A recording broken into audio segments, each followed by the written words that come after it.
Time for another Nebraska Prep Zone report. We are sponsored today by MD West One, Nebraska's most advanced sports medicine, orthopedics, neurosurgery, and spine care, covering Greater Omaha for over 70 years. And I know we got district volleyball to talk about, Class A playoffs, Class B, all the football going on this weekend. But I mean, we were talking about Halloween candy before we started recording, and it's just, I'm so pumped for all that candy. I bought some candy. What's the best candy? Snickers. Snickers? Okay, that's a good No, one. actually, like Halloween candy, Snickers, but my favorite candy is Dots. Dots? Ooh, okay, I can respect those. Yeah. I go for Reese's and Yorks. Dots or Mike and Ike's, one of those two. Ooh, Mike and Ike's, always a solid. Right. Yeah. All right. Now that we've got people hooked, let's talk about Class A district volleyball and how that bracket is shaking out for state. Yeah. So all the favorites won. Elkhorn South won, Papillion South won, Pius won, Papillion La Vista won, Millard West won, Lincoln Southwest won, Bellevue West won, and is headed to state for the first time since 2007, which is a long time. Feels like a long time. So, and then it looks like the wild card will be North Platte. The official bracket isn't out yet, but it looks like it was pretty much chalk, if you will. So, Yeah. Elkhorn South obviously I think is still the favorite. Bellevue West is super young. That's the second or third time I saw them last night. The second or third time I've seen them play this year. Third, actually. And they're really young. But they're pretty good. Very well coached team, and looking to hopefully make some noise. And looks like they'll probably end up with Papio South, which I'm sure they played this year. I don't have their schedule in front of me, but I'm sure that that's happened. So yeah, Pius obviously with Markowski and others there. They're clearly pretty good and sweeping East last night. So it was very chalky. It was a very chalky Wednesday night in Class A district volleyball. Not a lot of, it was only one match. Millard West and Marion went to even a fourth set. So pretty chalky looking. That also does set up for a great state tournament. I think it really would have been surprising if any of those top seven had lost. And that's a good note on Bellevue West. That's kind of turning into a powerhouse school. Basketball, football, volleyball. Right. I mean, the major sports they're killing it. So, football state title and basketball, boys football and basketball state titles last year. Baseball's doing all right. They get that thing rolling in Bellevue. And that feels like a solid segue into the Class A football playoff bracket, kicking off with our number one seed finally playing a game. They'll be hosting Lincoln Southwest this week to kick off Class A. Yeah, Bellevue West gets the one seed. We discussed this, I think, last week. More on seeding stuff. Preview the game. Yeah, they played Southwest. I mean, I think everyone would be shocked if Bellevue West were to lose that game. It would be a pretty big upset. I fully expect Bellevue West to obviously win that game, and I think everyone outside of Lincoln Southwest players and coaches probably do too. What does Lincoln Southwest need to do to earn the win? Try and keep Bellevue West offense on the sideline. I think that's their best hope. Columbus did a nice job of that for about a half, and then the dam broke loose, and that's just it's a snowball when it happens. And Bellevue West has always just snowballed people like that. If it doesn't happen right away, it eventually happens. And how can you adjust or kind of at least slow it down from happening? Because I mean, if they get two scores in a row, it's like it quickly can turn into 5, 6, 7, 8, and go on. So Got to try and just keep that offense off the field, but Bellevue West defense is pretty good too. So, they should have some of their guys back. Kier didn't play their last game against Columbus. I think a couple plays he dressed, and he's their middle linebacker. So, I mean, that matters. And Ryan Rogers didn't play against Columbus. I think they're just holding him a little bit. And so, like, those are two of their best defenders. So those two not playing certainly had an effect. And then our next matchup there, Kearney, which rolled Lincoln Northeast last week 46-6. They're now traveling to Gretna, and that's an interesting 8-9 matchup. Yeah, I mean, the 8-9 matchup is always one that kind of is like, oh, yeah, that could be the closest game and whatever. But, like, a lot of people I talk to expect Kearney to pull out this win against Gretna. Gretna hasn't played in 2 weeks. Remember, they were supposed to play Southeast in week 9. And then so they should be fully out of whatever quarantining they've had going on there.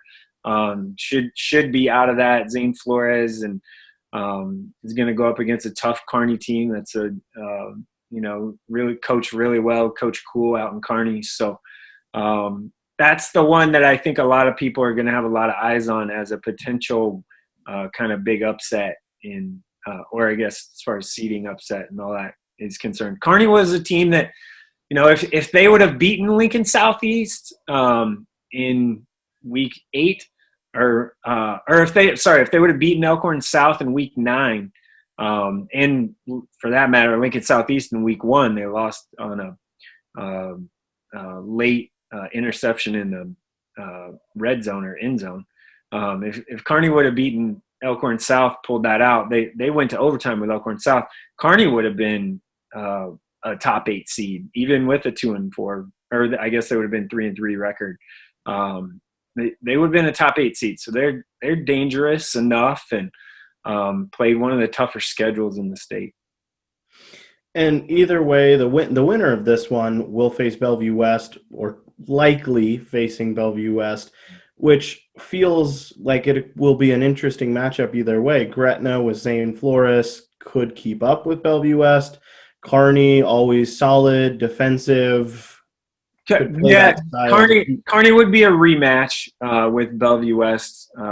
Kearney jumped out early, quick lead at Bellevue West. They played already once this year, and then Bellevue West just kind of rolled. So that would be a rematch. The Gretna Bellevue West, that game, it could be a really high scoring one if it is that game, but I don't want to get the cart before the horse, as they say here, too much. Yeah, let's keep it on this week. Our next matchup, Elkhorn South hosting Fremont, which beat Papillion La Vista South last week 48-28.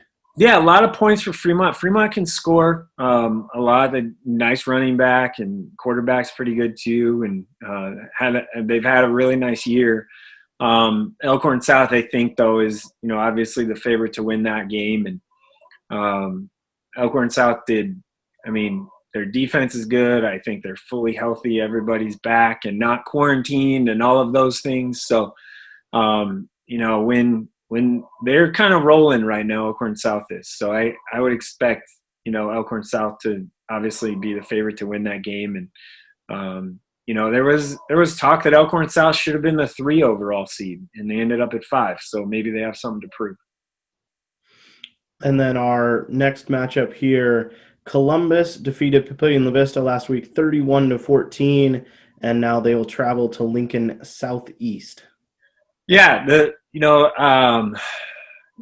Southeast playing. There's a doubleheader at Seacrest on Friday night, and Columbus had a really nice showing against Bellevue West, like I mentioned, and then kind of handled a Papillion team that was sort of reeling coming into the playoffs, losing a bunch in a row and just guys not playing and all that. So Southeast is a very tough, physical team. Both teams like to run the ball. Should be a quick game, even for that 8:15 p.m. start. It shouldn't last very long, I would imagine, because both teams like to run the ball. But you clearly give an edge to Southeast, I think, in this one. But Columbus was really impressive, even in a loss against Bellevue West. And then our next matchup is a nice battle at Buell. Millard South hosting Millard West. The Wildcats last week beat Bellevue East 47-20. Yeah, this is one of the two rematches in the games already played this year. Millard South beat Millard West in week, I believe, 3. It was 31-12. So that's 20 points. And I think Millard West has had a few more injuries kind of since then. So going to be a tough road to hoe for Millard West to pull that one off, I would think. But another really well-coached team. Coach Peterson does a great job. His kids will play hard all the time. And it's a big rivalry game. Zero love lost there. So it could be a close game, or it could be like the first time they played, obviously. So, we'll just kind of have to be paying attention to that one, I think, pretty well. And another Millard school is up next. Millard North. Mustangs handled Norfolk last week 52-6, and now get to face Omaha Creighton Prep. Yeah, Millard North is rolling, and here's another one that you look at Fred Petito in the playoffs, and they're tough to prepare for just with 1 week, but Prep has had 2 weeks to prepare for an opponent, and I'm guessing they probably prepared more for Millard North than they did Norfolk. Millard North started 0-3. Since then, they've won 4 of 5. Prep's won 4 in a row. Millard North's one loss in that 4 out of 5 run was to Westside, 44-14. And Westside's obviously clearly really good. This is one that a lot of people that I've talked to think could be an upset. And I think it's kind of like we'll see. Prep's kind of rolling a little bit too after a tough start and some COVID stuff, and that they seem to have figured stuff out. So this one could be another really close game, I think. And we should make mention of Jimmy Quintens, who's having a fantastic season. Mm-hmm. Yeah, him and his brother too for Millard North. Jimmy, the quarterback, nice year. Obviously, you look at it. I mean, whoever plays quarterback in that Millard North system is bound to have a nice year, right? So when you look at it, he's having a good year, and he'll have to be really good against Prep. And I think they might be able to, I think at least trade scores, maybe slow down Prep a little bit. This one's gonna be close. I think. I really do think it'll be a close game. And that game is being played at Westside, a doubleheader there. And then our other doubleheader, as we mentioned earlier, is our next matchup, Lincoln East at Seacrest hosting North Platte. North Platte defeated Lincoln High last week 33-13. Yeah, contrast of styles, very much so. East won 2 weeks ago at Seacrest, 21-7 against North Platte. East likes to throw the ball a lot. And Noah Walters, their quarterback, is fantastic. He's great.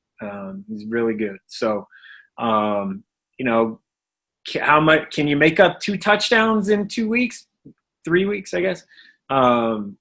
Yeah, you can.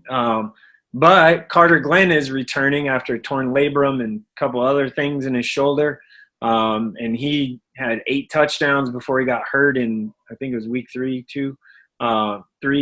4 against Millard North, and that crazy comeback Millard North had against East on a Thursday night. So he's back, and he's their best receiver and one of their team leaders for East. And with him back, that makes that offense just really tough to stop, and also plays defense at corner a little bit too. So not like North Platte really just focuses on running the ball. So we'll see. Might be a little bit of a tough task for North Platte, but and the weather's going to be fine. Won't be cold or anything like that. So you look at it, and you kind of got to favor obviously East, just because they literally just beat them. So yeah, like less than a month ago. Yeah. And the winner of that one will face the winner of our final Class A matchup, Grand Island traveling to West Side. Islanders shut out Pius last week, 36-0. Tough matchup though at West Side. Yeah, it's the 4:00 game at West Side. It's doubleheader at West Side because Prep is playing their home games there this year. Week 4, Grand Island, or in week 4, West Side went out to Grand Island, and West Side shut them out 42-0. That's a lot of points to try and make up. If anyone can do it though, it's Coach Tomlin. That guy can really coach. So, tough task for the Islanders to get that done against a highly motivated Omaha West Side team that got the number 2 overall seed. When I'm thinking they probably thought they should have gotten the 1. So that'll be, it's going to be tough, I think, for Grand Island to get that feels like a major storyline, West Side getting the 2. Did anyone talk about that? I don't remember mentioning. I don't know if it's been mentioned at all or not. Yeah, I don't think so. It's kind of surprising. I will say this. I mean, Bellevue West is undefeated. They're the defending champs. They returned a ton of players. I mean, until the champ loses, they probably deserve to be number 1. Speaking of number 1, they did have the better win against the top 8 teams. They beat Millard South, and West Side's best win was against Prep. So, yeah. Speaking of number 1 seeds, let's jump to Class B. That bracket was released this weekend. Number 1 seed there was Bennington, and this week they'll be hosting the number 16 Seward. Yeah, Bennington lost Tyler LeClaire, their best player, leader, best player on probably both offense and defense. It's going to be a tough road. It'll be a tough road for anyone to make it. Whoever wins B deserves 3 medals, just because it's a beautiful mess of really good teams that all have beaten each other. But doing it without Tyler LeClaire is going to be a big challenge. Do they get by Seward? Probably. And then, a tough opponent awaits next. I mean, Bennington's had a heck of a year, right? And losing Tyler LeClaire stinks because he was one of the best just pure athletes in the state, not just in Class B, but in the state. So losing him certainly is not good. But one would expect that they have enough to get by Seward. And that tough matchup that you referenced, that'll be the number 8 Plattsmouth against number 9 McCook battle. Yeah, McCook traveling to Plattsmouth. The last time I think they traveled to Plattsmouth, I was at that game. I feel like it was 4 or 5 years ago in a first-round playoff game. And McCook won that game. So, you know what you're going to get with both teams. You're going to get solid coaching. Coach Grossen deserves to do a really nice job. And they both focus and want to just run the ball down your throat. So, the game starts at 5:30 in Plattsmouth Central Time. McCook might be home by midnight because the game probably could last about an hour and a half. Both teams just literally all they do is run the ball, and they're really good at it. So will be super interesting to kind of see how that one shakes out. And then, if let's say McCook win, this is something that I wish would change. Let's say Bennington, the number 1 seed, they win on Friday. If they win against Seward on Friday, and McCook were to I guess upset Plattsmouth, McCook would host Bennington, number 1 seed, in a quarterfinal game. I'm not a fan of that. I understand why they do it, but you should be rewarded, not penalized for getting the higher seed. That's just how it should be, in my opinion, and that's just my opinion. So, but that McCook Plattsmouth game will be a tough one. Definitely, and nothing wrong with a good old slobber knocker. It'll be that. It'll definitely be that. Our next matchup, number 5 Aurora hosting number 12 Scotts Bluff.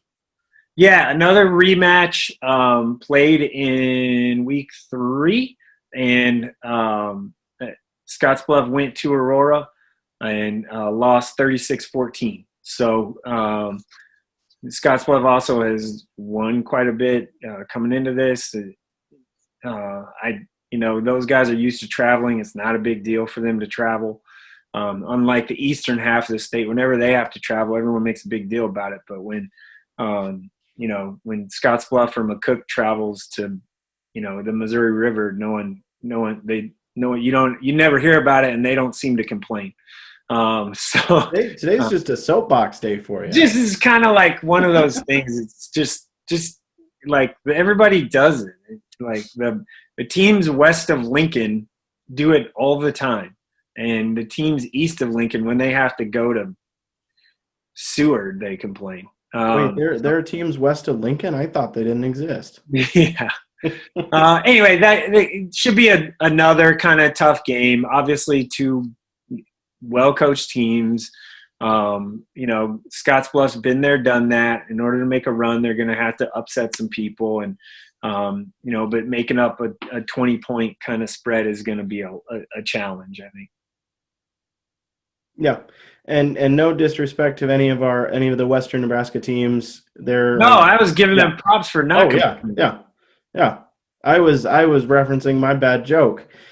Yeah. Enough with bad jokes. Our next matchup: number 4 Norris hosting number 13 Beatrice. Man, Norris's offense was non-existent on Friday night against Waverly. Waverly just controlled the line of scrimmage, both sides of the ball.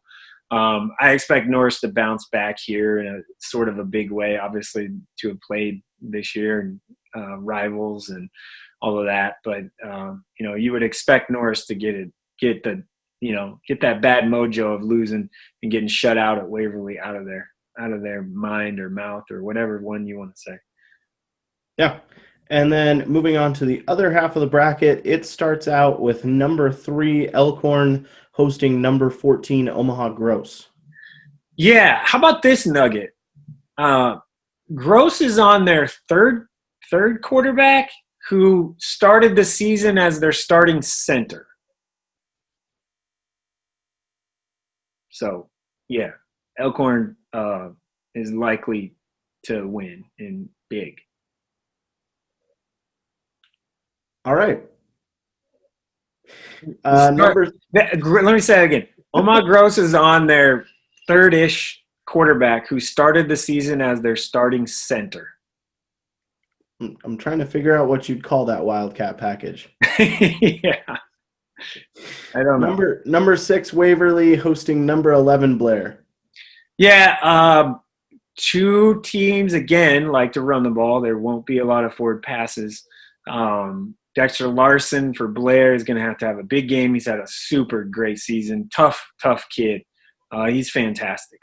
I mean, he really is. He's tough as nails, and he's going to have a big one, and his teammates are too, in order to get by a really tough Waverly team that is coming in with huge momentum and beating Norris, who was ranked number 1 in the state. And that'll be a battle.